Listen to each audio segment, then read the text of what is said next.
Selamat pagi semuanya. Hari ini kita belajar tentang permasalahan khusus dalam penyusunan laporan keuangan.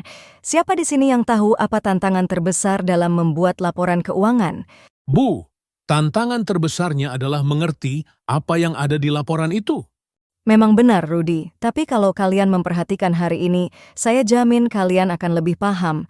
Kita akan membahas banyak hal mulai dari penyisian piutang, amortisasi, pajak tangguhan, hingga transaksi non-tunai. Siap belajar? Siap, Bu. Bayangkan kalian punya usaha dan ada pelanggan yang memesan barang tapi nggak bayar. Apa yang harus kita lakukan? Kalau nggak dicatat, laba kita jadi kelihatan besar ya, Bu. Tepat sekali, Lia. Untuk itu kita buat penyisihan piutang tak tertagih. Ada dua cara mencatatnya. Metode langsung, hanya mencatat penghapusan saat tahu piutang benar-benar tidak tertagih. Metode tidak langsung, membuat cadangan atau estimasi di awal. Metode mana yang lebih sering digunakan menurut kalian? Metode tidak langsung ya Bu, karena lebih sesuai standar akuntansi. Betul, Dani. Metode tidak langsung lebih realistis dan mencerminkan kondisi keuangan yang sebenarnya. Jadi kalau pelanggan nggak bayar, kita cuma nyatet di buku.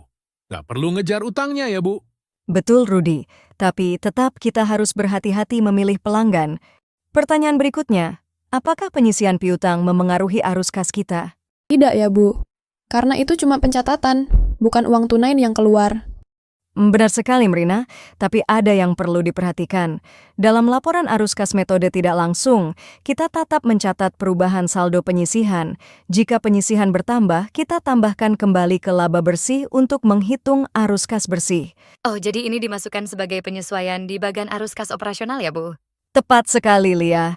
Laporan arus kas IRI menunjukkan bagaimana perubahan akun non-tunai mempengaruhi perhitungan arus kas. Berikutnya, kita bahas penyusutan dan amortisasi. Ada yang tahu apa bedanya?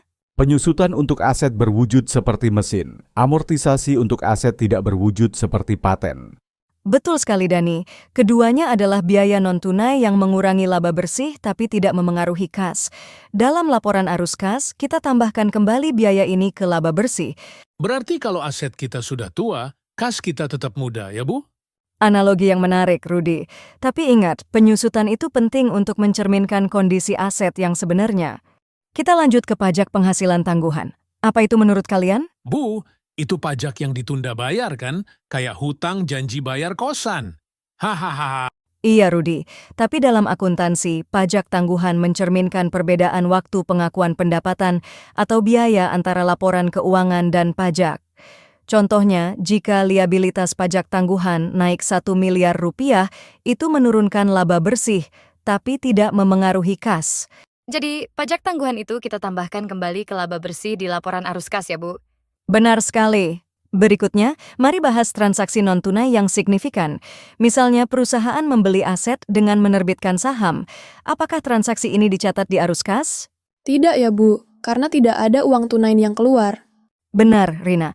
Tapi kita tetap mencatatnya dalam catatan tambahan untuk transparansi.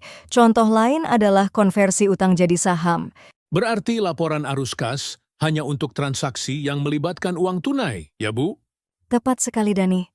Terakhir, mari kita bandingkan metode langsung dan tidak langsung. Ada yang tahu perbedaannya? Metode langsung itu kayak bos yang minta laporan apa adanya, Bu. Haha, analogi yang menarik, Rudy. Metode langsung mencatat arus kas masuk dan keluar secara detail.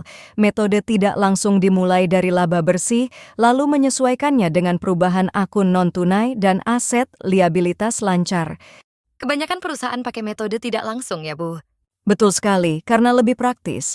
Baiklah, materi terakhir hari ini adalah kertas kerja dalam penyusunan laporan keuangan, terutama laporan arus kas. Ada yang pernah dengar istilah ini sebelumnya? Bu, kertas kerja itu kayak catatan tambahan ya? Seperti draft laporan?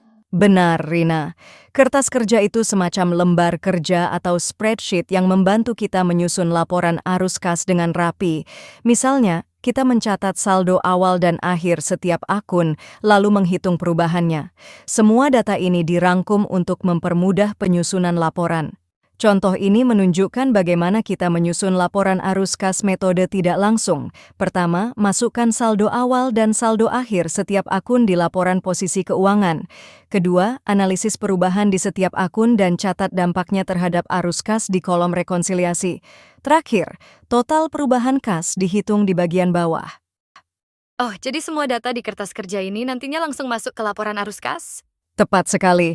Kertas kerja ini hanya alat bantu, tapi sangat penting untuk memastikan tidak ada data yang terlewat. Selanjutnya, kita bahas bagaimana menyusun kertas kerja saat perusahaan mengalami rugi neto. Apa yang terjadi jika laba bersih yang biasanya kita gunakan sebagai dasar ternyata negatif? Kalau rugi, kita tetap mulai dari angka rugi itu. Ya, Bu. Tapi kemudian kita tambahkan kembali komponen non-tunai seperti depresiasi atau amortisasi. Benar sekali, Dani. Misalnya, jika rugi neto sebesar 50 juta rupiah dan total beban non-tunai seperti depresiasi adalah 60 juta rupiah, arus kas operasi kita masih bisa positif, yaitu 10 juta rupiah. Jadi, rugi di laporan laba rugi tidak selalu berarti kas negatif. Berarti kalau rugi di laporan, kita masih bisa bilang ke bos, "Tenang, Pak. Kas kita aman." Benar, tapi pastikan analisisnya tepat, Rudi. Kalian juga perlu tahu, ada transaksi non-tunai yang tidak muncul di laporan arus kas, tapi harus dicatat di kertas kerja. Contohnya? Pembelian aset dengan menerbitkan saham, Bu. Tepat, Rina.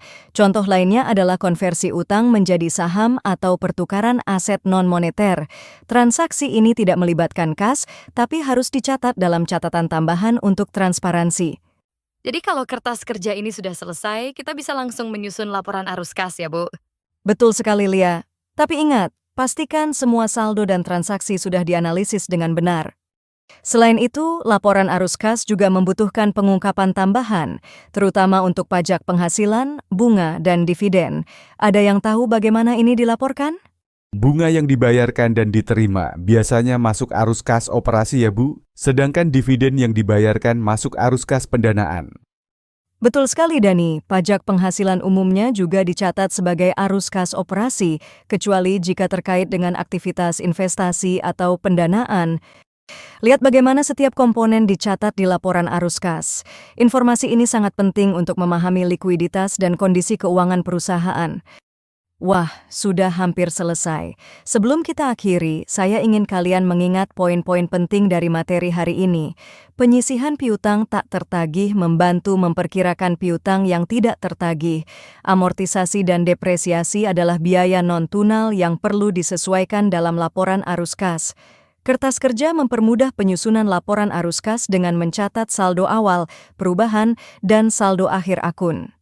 Transaksi non-tunai signifikan tidak dicatat di arus kas, tapi harus diungkapkan dalam catatan tambahan. Pengungkapan khusus seperti pajak penghasilan dan bunga harus jelas dalam laporan.